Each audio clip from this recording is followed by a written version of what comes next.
Okay, 110b, about 9 lines from the bottom. So the Mishnah says, "Achim of that brothers, paternal brothers, they inherit from each other and to each other." So Laura wants to know how do you know this? Minalan, Rama Rabba, Asya Achla Achla Mibnei Yaakov. There's a hekesh, but using the words Achim, that's used about the sons of Yaakov, and it's also used about as regarding inheritance. So Malahal min av lo min aim, just as the brothers of Yaakov are referred to as Achim, they say to Yosef, Shnei Masar Achim b'nei ish echad nachnu. We're all 12 brothers from one father, and we're talking about brothers. We're talking about brothers inheriting. So Avkam. So that's where we get it from. But Malahalamina of Lominaim, when they um, when they say we're all 12 brothers, they're from 4 different mothers, the sons of Yaakov, right? But they say no, we're all brothers because we're all from the same father. So they're talking about paternal brothers. Avkam of Lominaim. So we'll apply that as well to the laws of inheritance. Or says Alamali, but what do you need? What do you need that pasuk for? Mimishpachto v'yarashasaksiv. The Torah says you give to his estate to the closest relative, and he inherits it. Mishpachas of Kriya Mishpacha. Now, when it says Mishpachto, his family, what does family mean? Family refers to the father's family. Mishpachas Emin, a Kriya Mishpacha, and the mother's family is not called a family in the Torah. And the Gemara doesn't quote the source, but at the beginning of Bamidbar, the Torah says, "Mimishpachtam mi beis avosam." Right? It says, "What is a mishpacha? What is a family from the father's house?" So Gemara says, yes, this is true. We actually did know this already. We didn't really need the hakesh.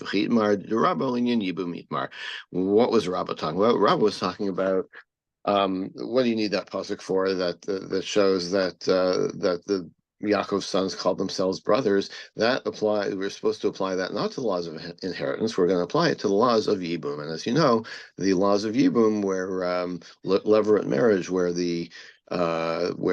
someone dies childless and his brothers have a responsibility to marry or the widow, that only applies to the father's side, to the paternal brothers. Okay. Now, the Aisha Simo, the Mishnah also said that a man inherits his mother. But that's a one-way thing. He inherits from his mother, but if a son dies and leaves his mother behind, she does not inherit his estate. How do I know that? Tanrama. We have a brisa. Kol bas Yereshus nachlo mimatos b'nei Yisrael. In the aftermath of the complaint or the question of Bnos Tzlachad, the Torah says any daughter that inherits an inheritance, mimatos b'nei Israel, from the tribes of the people of Israel.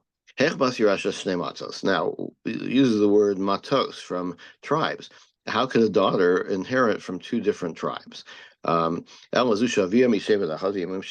only possible way, Marcel proposes, is that you have a mixed marriage, father from one tribe, mother from the other tribe, and the daughter inherits from 2 different tribes.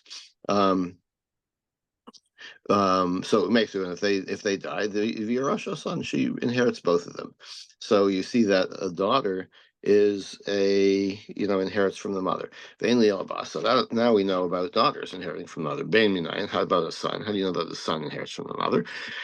Almost kal v'chomer, because it's a kal v'chomer. It's obvious. Umabas shehura b'kocha v'nichsei of a daughter is not such a strong inheritor. Her power of inheritance is less than her brothers. Right, when it comes to the father's inheritance, right, the brothers are in line first.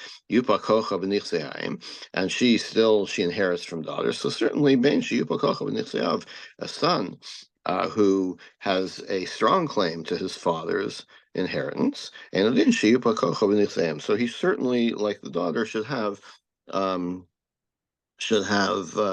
ability to inherit from the mother, just like the daughter.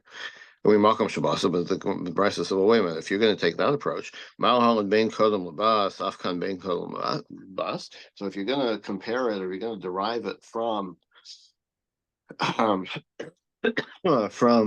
the how the how the inheritance works with a father, you're going to derive it from the mother. So then it should be Afkan ben Kanal Bas. So then the son should have more power, just like he has more power with from inheriting from the father. He inherits first before the daughter. So too it should be with the mother's inheritance. Rabbi Yossi, Rabbi Yehuda, Rabbi Elazar, But Rabbi it's not Yossi, Amar Gemara is not Mishum. arguing with him, Pardon me? right? I mean, the Gemara is not really. I don't see how the Gemara Right. is Well, raising the point there. We're right. saying So that far, so the far that's cotton fine. son is a kol v'chomer. So Right. Okay, but now we're going to raise an objection, right? Rabbi Yossi, Rabbi Yehuda, Rabbi Elazar, Rabbi Yossi, Amar Mishum, Rabbi Zachariah ben Hakatzav. These two Amorim quoted from Rabbi Zachariah. Echad haben v'echad habas shavin b'nichsei hayim. They have equal rights. The son and the daughter have equal rights when it comes to inheriting from the mother. My Tama, why? So because if you're getting it from a kal v'chomer, you can't overreach with the kal v'chomer. You can only derive from kal v'chomer the actual rule. Like you could say, the classic example. Are we gonna? Yeah, we're gonna see the classic example in a minute of Miriam. So so if you're getting it from a kol v'chomer, then like you're saying, well, a daughter inherits from the father, so certainly a son can, and son, and she also inherits from the mother, so certainly the son can inherit from the mother. But you can't say that the son has a greater power, just like he has with inheriting from the father, because it's a kol v'chomer and you can't overreach. But Tanakama lo darish dayo. Well, what about the Tanakama? Does he not agree with that? But that's the rule of Dayo Labami Nadin Lias Kandidan is a Torah rule of hermeneutics. The Tanya, we have the Brisa, and here's the source. Midin Kal V'chomer Kesa. Kal V'chomer is one of the hermeneutical principles by which we interpret the Torah. And how does the Kal V'chomer work? So the incident with Miriam, excuse me, and when Miriam criticized Moshe, and the Rosh Shalom said, if she had spit in her father's face, if she had disrespected her father, be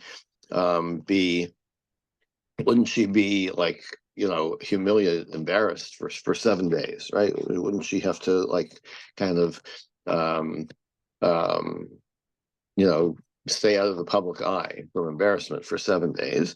Now,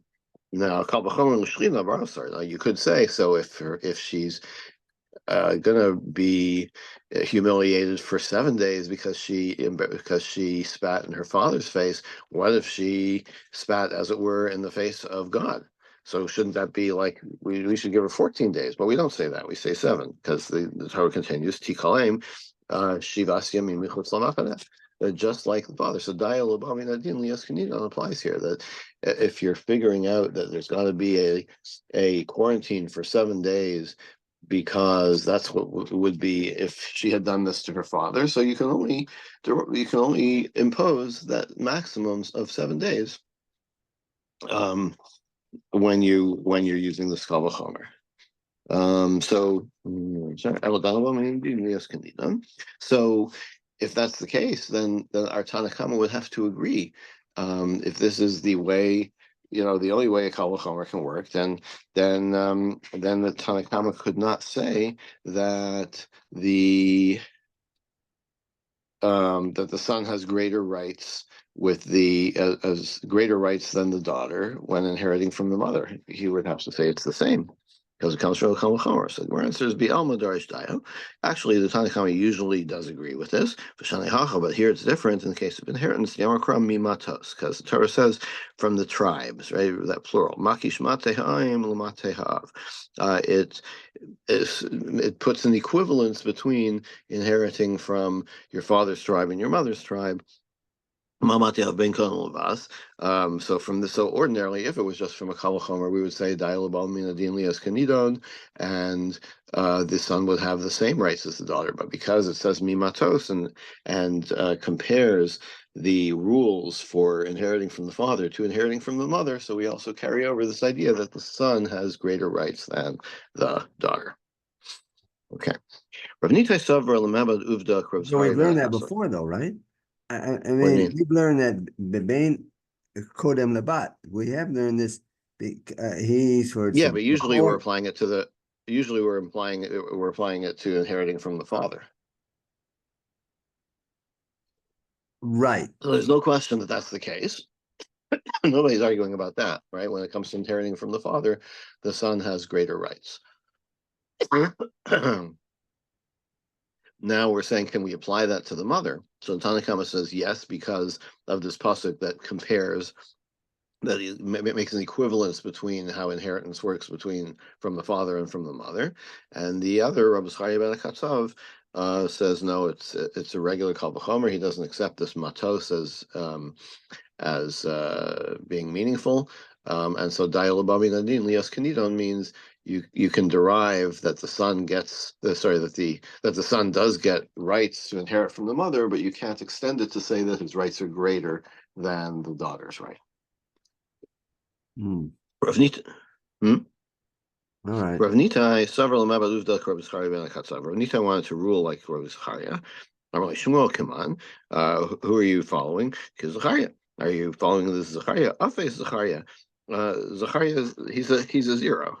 He's it's kind of disrespectful. It sounds kind of disrespectful, but he's saying like his view is not accepted. So Shmuel ruled like the Tanakama. Rabbi Tavla of the Rabbi Zachariah ben Akasov, and Rabbi Tavla also ruled like Rabbi Zachariah. Amalei Rav Nachman, my high. Rav Nachman said, "What are you doing?" Amalei, he said, "The Rav Chinna bar Shalem Yam Mishmei Rav Halacha who Rabbi Zachariah ben Akasov." I have a source. Rav Chinna says that we follow Rabbi Zachariah. Amalei said, "Zila Haderbach, go and change your ruling below, and if you don't, Mapik Nolach Rav Chinna bar Shalem Yam Me'unech." I will. Literally, this means I'll I will remove this Rav Chinna's support from you.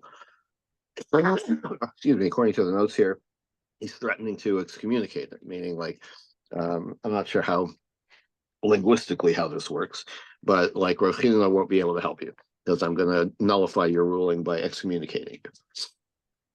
Everybody wants to rule like Rabbi Zachariah. Rav Huna did too. Rav Nachman says, "My high, what are you doing?" I'm like, "Yeah, Rav Huna Rav. Because Rav Huna said we rule like Rabbi Zachariah." I'm like, Rav Nachman says, "Eshlach le." I'm gonna go and send a message to Rav Huna and find out if that's what he really says. Yichsif. So Rav Huna was embarrassed. A second. Rav Huna bar Achia. Yeah, Rav Huna Bar was embarrassed. He's like, oh, maybe I made a mistake, right? Or maybe Rav Huna, the other Rav Huna that I'm quoting, Rav Huna Rav Huna Marav, maybe he changed his mind or something. Amalei, Rav Nachman said, Hashda hinach nafshid Rav Huna. If we had been talking after Rav Huna's death, isrisas lekible, you would have like you wouldn't have been so quick to back down, right? If okay, so now we can check, right? Rav Huna is still around. Rav Huna Marav is still around, so we can check with him. If he had died already, then you wouldn't be listening to me so fast. You come on, Sabra. So why is Wait, Rav wait, say that Nachman again. He so? wouldn't have been listening to it. What? If he had been. Well, we said that when Rav Nachman said we're going to go check with what Rav Huna really said, so Rav Huna Bar Chia backed down. He's like, "Oh, okay, maybe I heard it wrong. Maybe he changed his mind. Whatever." Like he's willing to back down from his ruling. And Rav Nachman says, "Oh, very nice. But if Rav Huna, you wouldn't believe me if Rav Huna had died and we couldn't check with him. Right? The only reason you're saying that you're backing down is because you're afraid that that I'm right about Rav Huna, that Rav Huna doesn't agree with you. But if he had died already, then you wouldn't trust me, right? So there's something going on behind here. Like, why is Rav Nachman so hot and bothered about this? And everybody seems to want to rule like Zachariah. Rav Zachariah. V'yu Kaman Samra. So why is Rav Nachman? What's his source? Whose opinion is he following? The Rav Shmuel the Amar because he had heard that Rav and Shmuel both say Ein Halcha Rav Zachariah ben Akatzov. Right. So all these all these individuals are ruling like Reb Zachariah, but the great Rav and Shmuel both agree that Reb Zachariah is wrong. So that's why Rav Nachman felt it was necessary to oppose this view of there. It seems quite vehemently. So so the bottom line is that we don't seem to hold that Reb Zachariah, right? Correct. That I mean, so the Ben Kodem Labat, even regarding the Yerusha Shalaim. Right. We would go with the Tanakama. We go with the Tanakama, who says that the son has a stronger claim even from the mother's inheritance. Now, Mistamech Azil Rabbi Yanai Akaspa Rabbi Simlai Shame. Rabbi Yanai was walking and like leaning or holding on to Rabbi Simlai, his attendant. V'yas Rabbi Yehuda Nisa Lapayo, and Rabbi Yehuda Nasi came towards them. Amalei, Rabbi Simlai said, Bar Inash de Asal Kiblana, that person who is coming to greet us, who Yari V'gul Seyai, he is very distinguished, and his clothing looks very distinguished, like he carries himself like a distinguished person. Kimata Lagabe, and then they got near to each other. Gashasha, Rav Yanai felt his coat. Amarle, Din Shiure Kasak. This isn't such a great coat. Like now that I can touch it, I feel the quality isn't so great. It would be the same if we were determining a what's the minimum size of this cloth to become tome. We would say this is sackcloth. Use that rule. Barmine, so Rav Yehuda Hanasi asked him, Minayin Levain Shekadol Labas V'Nichseim. This is why we're telling this story, because then in the course of this story, Rav Yehuda asks Rav Yanai to support this idea that the son has greater rights even from the mother's inheritance. Rav Yanai answered him, Matos, as we saw before. The Tanakama says because of the word matos, makish matehaim l'mateav. That word implies that that even if you're inheriting from two different tribes, like a father's tribe and a mother's tribe, you still get the same same rules apply. So it applies to the mothers, inheriting from the mother as well. Amalei, so Hanasi says, if that's the case, then the son, when the son inherits from the father, then if he's a firstborn son, he gets double. Would you apply the same? Until now, we've been talking about like who gets to choose first, right? But now he's saying if that's the case, that it's the same inheritance rules, then the firstborn of the mother should get double, just like the firstborn of the father gets double. So Rabbi says to his attendant, "Good lace din savi lemelaf." Let's keep going. He's this Rabbi Yehuda Nasiya, and I've been saying this is Rabbi Yehuda Nasi, but I'm not sure if that's the case. But I guess it was a different generation. So there's a different guy, Rabbi Yehuda Nasiya. So he's saying, you know what? Let's go. This guy isn't. We're not. He doesn't take us seriously. Tell him I. Like he's saying, it's a klutz kasha. It's a silly question. Why is it a silly question? Amar Rabbi Rabbi says because the Torah says b'chol asher yimatzei lo. When we have the rule about the bechor, the firstborn inheriting double, it says for all that's found with him, for everything that the father has. Lo v'lo lo. B'chol asher yimatzei lo uses the male form, so it's the double portion. Refers only to a case of inheriting from the father. V'ema, but you could say hanimile bachur shana salmana. Maybe that's the case where you have a first-time guy who marries for the first time, and he marries a widow who has children already from another man. Maybe that's the kind of bechor that doesn't get the double share. But if it's the first marriage for both of them, for both the mother and the father, and so there's no distinction between like his firstborn is her firstborn. Maybe when it comes to inheriting from the mother, he would still get double. Rav Nachman bar Yitzchak, Rav Nachman says, But Amar that would Kra, the Torah be so. So the scenario would be that the father died and the son is, and the mother is still living, right? Then the mother dies, so then he would inherit, right? Because if the you're right. father, but then he's still entitled to the Bechor twice because it's from the father ultimately, right? So what's, I'm not, Well, what do you mean? but I don't understand the question. What do you mean well, it's this from the father question is ultimately? The that mother that's, comes in with her own property to the marriage. what's that? We're clearly talking about where the mother comes in with her own property to the Oh, marriage. so that's next day malog then, basically, or the Yeah, next. yeah, yeah, something like that. Right. Exactly. Oh, so that's the property we're talking about. Because I'm thinking Yeah. about this scenario. If the father, then the No, mother, because the wife doesn't really inherit from the father according to the Torah rules, right? The children inherit from the father, not the wife. right, right. So then would that even wouldn't So we're even, talking about her own property that was never belonged, like you say, Nechsei Milad. or suppose we don't know who the father is. So this woman Ah, had okay. I mean, relations okay, out we're of not. somewhere, and then we don't even know who the father. So then he's raised by the mother without a father.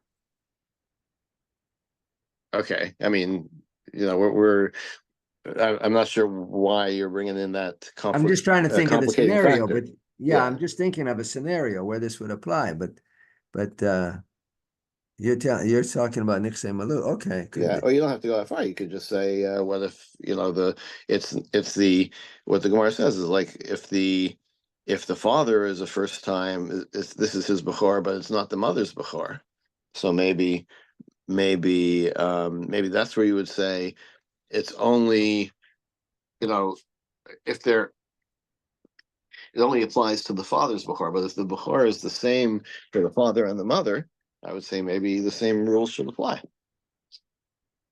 So Gemara says maybe not. Amar Nachman bar Yitzchak, Amar Kra, Reishis. Oh no. It also says, why does the Bechor get double? Because he is the beginning of his father's strength, right? He's the first of the sons of the father. Oh no, velo, oh no. So that again refers specifically to the male line, to the father. You get double portions of Bechor only through the father's line.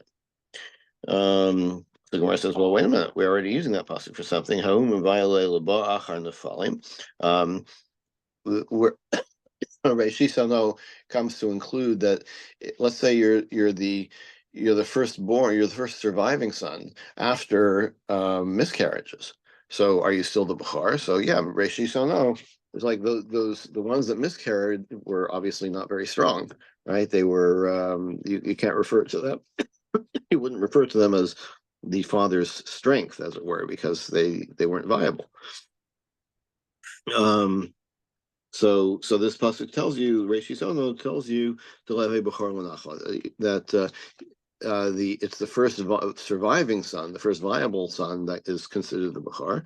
Mishalibo dav elav, and the interpretation is it's the one that the father will mourn over, will grieve over, if the child dies. Yatzazeh, that doesn't include a stillborn child. She'ein libo davalav, that the father can't be that upset. Now, I think this probably a very painful statement to someone who has experienced stillbirth.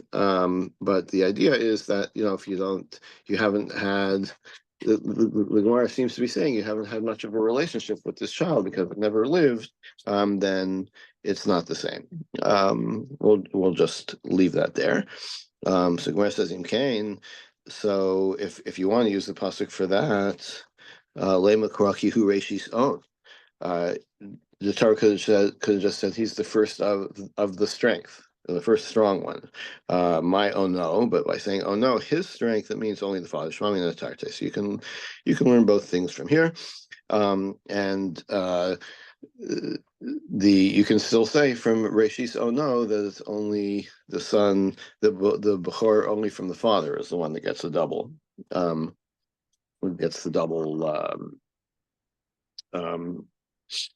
the double portion. But wait a minute, you could still say, okay, what about maybe this applies to a a widower, in other words, someone who already has a son, and he remarries a woman who has no sons. Um, maybe that's where the only the father's bechor gets double. But if it's a firstborn to both the mother and father, maybe he would still get the double portion. Rava, so Rava answers, Amakra, Lo Mishpat HaBechor. That son gets the rule of the Bechor.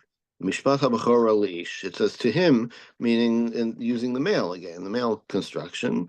So Mishpat HaBechor Alish, Lo Mishpat HaBechor Alish. It only applies to the male line, not the female line. Okay, that's where we're gonna. That's where they leave it. Okay. Well, what is Rava raising an objection, or is she just clarifying? Because it seemed to be, well, because he says ava bachor shenasa betula hachinami de shakir, and then Rava says He's bringing an additional source, or maybe a more unimpeachable source, for the rule that the bechor double portion only applies to the father's line.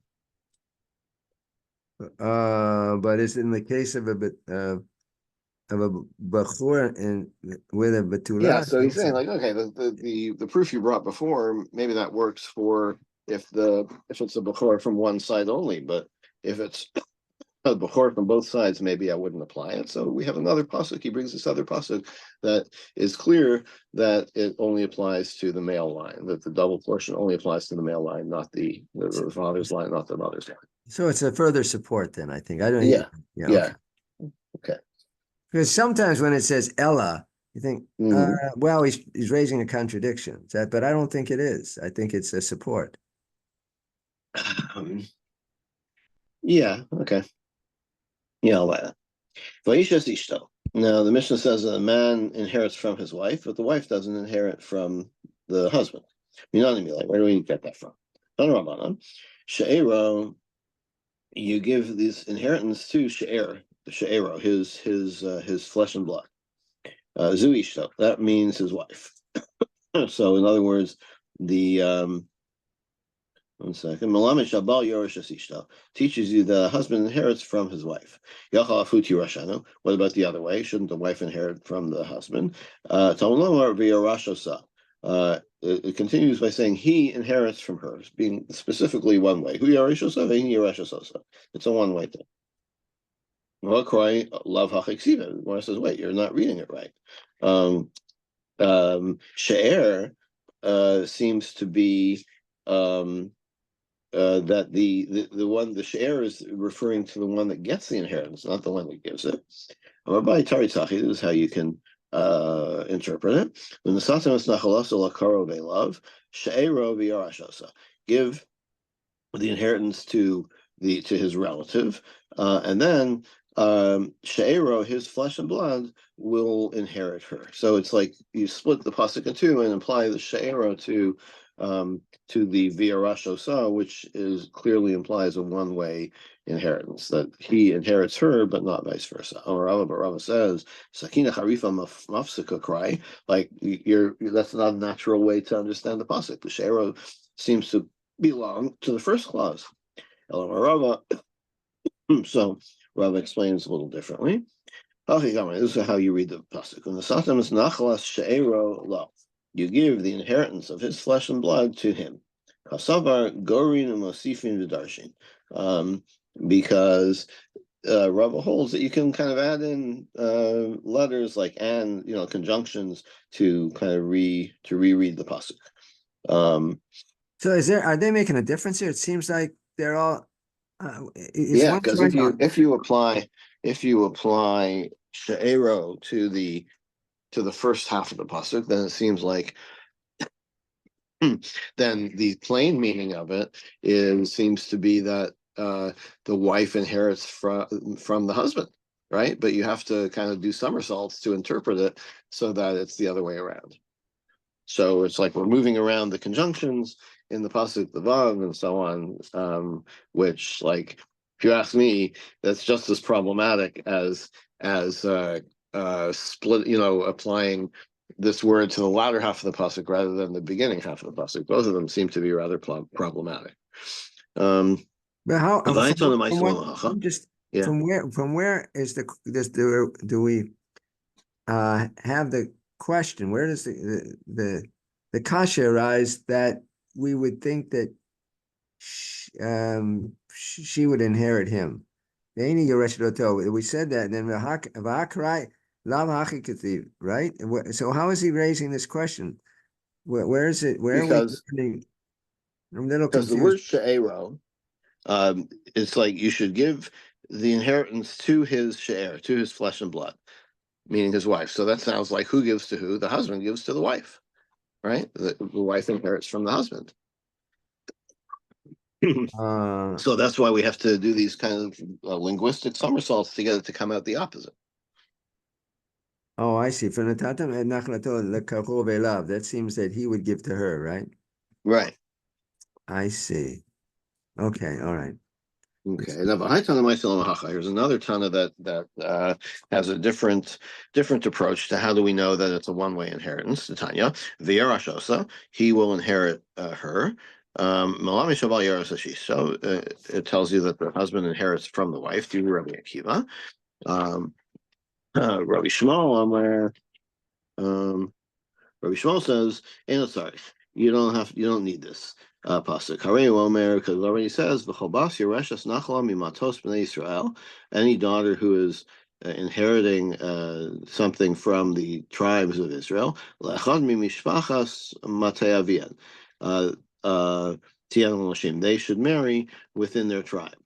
So we're talking. So what we're talking about is, so the Torah says you can't, if you're inheriting your father's estate, you can't marry out of the tribe because then the land will get transferred to the husband's family eventually through the children. That's the end of Parshat Masai in the Torah. Matos, yeah, Masai, right, that in order to resolve this right, issue of Banot Tzedavcha, they should marry within the same tribe, so they wouldn't lose the inheritance. That's right. Right, exactly. So what's it talking about? We're talking about that the land will get transferred from one tribe to another because of the marriage, right? That the husband will take control and the husband's children will take control and they belong to a different tribe. And it also says, the principle is, oh, sorry. The inheritances should not go from tribe to tribe. The Omer and it also says and says that again. So these things all indicate that the husband inherits from the wife. V'Omer v'Elazar are on base. Now, when Elazar the Kohen dies, they buried him in the plot of Pinchas his son. Like,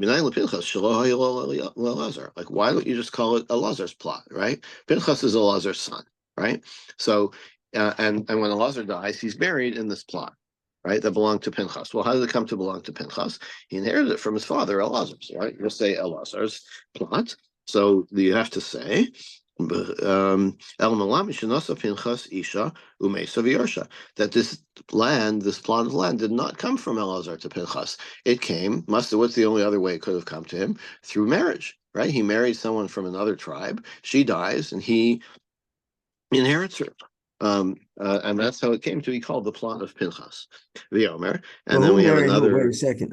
Pinchas married someone else? Is that what we're saying? Pinchas married someone else, and thereby came into land from another tribe, or not even necessarily from another tribe, but from someone other than his father, Elazar. So that's why Elazar's burial plot is referred to as on Pinchas's land, because it was never Elazar's land. If Pinchas had gotten the land through inheritance from Elazar, it would have just been called Elazar. He was buried in his own land, right? The fact that it says he was buried in Pinchas's land means, oh, Pinchas must have got it from somewhere else. What's the only other way he could have got it from somewhere else, other than his father? By marrying somebody who had this plot, a woman who had this plot. But that still doesn't answer the question why Elazar was not buried in Elazar's plot. I mean, Elazar, he wouldn't he have his own plot? Okay, that's I don't know why. I don't know why, but the fact that we're focusing on the fact that it's referred to as Pinchas's plot, not Elazar's plot. So how could he have gotten his own plot that wasn't Elazar's? Must be he got it from marriage, from inheriting his No, I wife can when she died. understand that, but it still seems Yeah. strange that he would be. What? Okay, Why? that's true. Why would he be buried there? Had a nice view. It was a nicer cemetery. I don't know.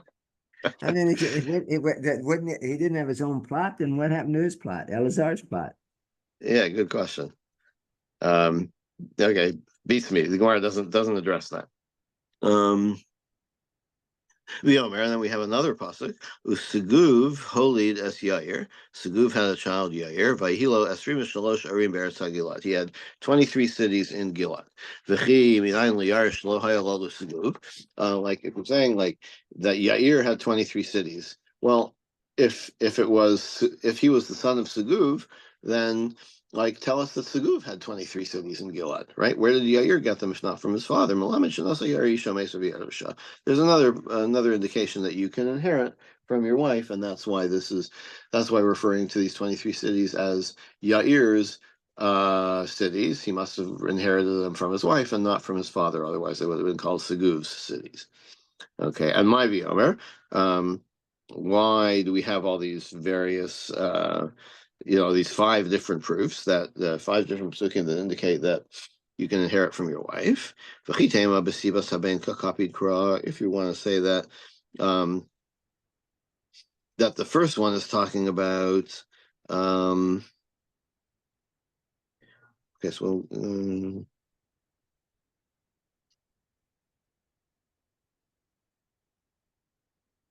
The son is. so you might want to say, okay, so the first pasuk, maybe we're saying it's just talking about like we're worrying about how land might get transferred from one tribe to another. But the husband doesn't inherit the wife. Like it could be through the woman's. Like there is another way that land could move from one tribe to another. It doesn't have to be through marriage, right? Through inheritance of a wife. It could be through the through the son's inheritance of the mother, right? So you have a woman from Ruvain and a man from Shimon get married, and then and they have a son, and the son belongs to which tribe? To the father's tribe, to Shimon, right? So eventually, if he gets his hands on through inheritance on the mother's inheritance, then that is the problem of land moving from one to a tribe to another. Right? It doesn't necessarily have to be through inheriting your wife. It could be inheriting from your mother. But Toshma, okay, so fine. So then we have the second pasuk. That land can't be transferred from one tribe to another at all. Okay, like maybe that's still referring to inheritance through a son, but we already know that. So why does it say it? Because you have a lotus say and an assay, right? We do that sometimes. Tashma, there's a third pasuk, another pasuk which says no, land can't transfer from one tribe to another. Say, okay, maybe we're still talking about the same case, right? Land can't transfer through inheritance from the parents, from the mother, but it doesn't necessarily say anything about inheriting from the wife. Maybe it's still talking about that same case, and why does it have to repeat it to tell you that there's two lotases and an asay? You're really messing up. So Tashma, so then we bring the fourth pasuk of Elazar ben Aaron. So Elazar was buried in Pinchas's plot. So that seems like a good proof. But Elazar hu maybe it was Elazar who married from outside his tribe. Umesa v'yirasa Pinchas. Maybe it was Elazar who What so I was we're still thinking. talking about inheriting from the mother, not from the wife. That maybe that's how Pinchas got the land, not through a wife who died, but through his mother who died. And maybe Elazar had married someone outside of his tribe. I think we know who Elazar married, right? Didn't he marry the sister of Nachshon or something? Uh, And so it was from another tribe. if I'm Nachshon, remembering correctly. he married the sister. I think so. So that was the Yeah, question I asked you before. Who married the person? Was it Ellis? And you said it was Pinchas who married someone outside the tribe. So now the Gemara says no, maybe it was not. It was maybe Elazar. right. I was So thinking that's why Elazar. you need the fifth pasuk. Tashma, you have the fifth pasuk of Seguv Holy Yair. Seguv had gave birth to, or fathered Yair, and Yair had 23 cities. So that clearly must have been that it came from his wife. Yair's wife. Maybe Yair was maybe Seguv was the one who married out of his tribe, and then Yair inherited from his mother, and that's how the land was transferred from tribe to tribe. Okay, and Trey Lamali, what do you need? Why do you need these two different psukim of Elazar and Yair? So that's why one of them must be, even if you want to say that all the other psukim refer to where the land transferred from one tribe to another through inheritance from the mother. But these last two cases, like, why are we being told about them unless one of them is referring to a different case, i.e., inheriting from the wife? Um, okay. Now let's go a little further so we get to the end of the sugya. Amalei Rav Papa Labai, Rav Papa said, "Mimai." How do you know that any of these psukim refer to a husband inheriting the wife? Maybe a husband does not inherit at all from the wife. And all these psukim can be interpreted, could be understood as saying, well, the son, how did the land get transferred from one tribe to another? Because the son inherited the mother. The Yair Zavin Misman, and Yair might have purchased, like, maybe. So then, so what would you say about, like, why do we need to be told about Yair and Elazar and Pinchas? That it's referring to the same scenario. Maybe it's not the same scenario. There's another scenario where land can transfer. You buy something, right? Yair might have purchased these cities. Pinchas Nami Zavin Misman. Maybe Pinchas also got his land by purchasing it. So maybe it's not inheritance at all. So Bai says Pinchas does Avim Mizbah and Lamasi Samras. Now you can't say that Pinchas bought. Like, that's not a good claim, because in Cain Nimse Saga Chazeres V'Yovel. Then you would have to say that the field where his father was buried went back to the original owners in Yovel. But he's already buried there. So what are you going to say, that Elazar ends up buried in a land that reverts back to somebody else and ultimately doesn't belong to him? That doesn't sound like it should happen.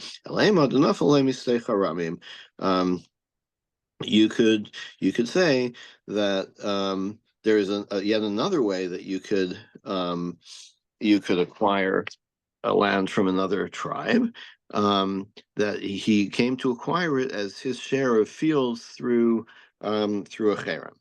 Okay, so if a person makes a field hekdesh, like a cherem, like it's he's donating it to the Kohanim, then um, those are not subject to Yovel. They get so maybe you could say that there is another way that Pinchas could have gotten this field, and that is it was a donation, like a hektish type of donation, and then he would get to keep it. And then and since we know Pinchas was a Kohen, right? He was the son of Elazar, so and he was granted the kuna actually separately.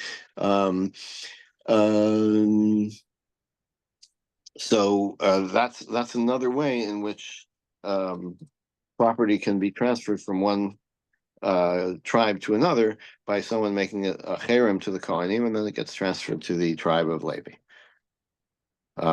Although, this is interesting because I'm not sure if the Gemara is going to talk about this, but Levi does. I mean, they have their own cities, right? So they do have land, but it's definitely leaving the property of the control of that tribe that it came from. Okay, we'll stop here for So today. how are we saying then?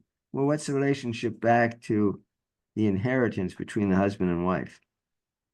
Okay, so what we're saying is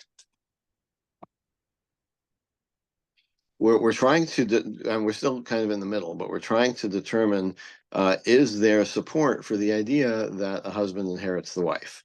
And we have like these five sources, and the Gemara is trying to say, well, okay, you have five sources, but maybe they're not referring to, uh, we have five sources about land being transferred from one tribe to another, but maybe it's not referring to husband and wife. Maybe it's referring to mother and son. And that's how the property got transferred out. So Mhm. that's where we are now. We're kind of we don't have we're not on solid footing yet. We'll have to pick it up tomorrow Okay. after we go off on a bit of a tangent. Oh, tangent. Okay. Yeah, tangent. Who would have thought? Have a good day. Okay.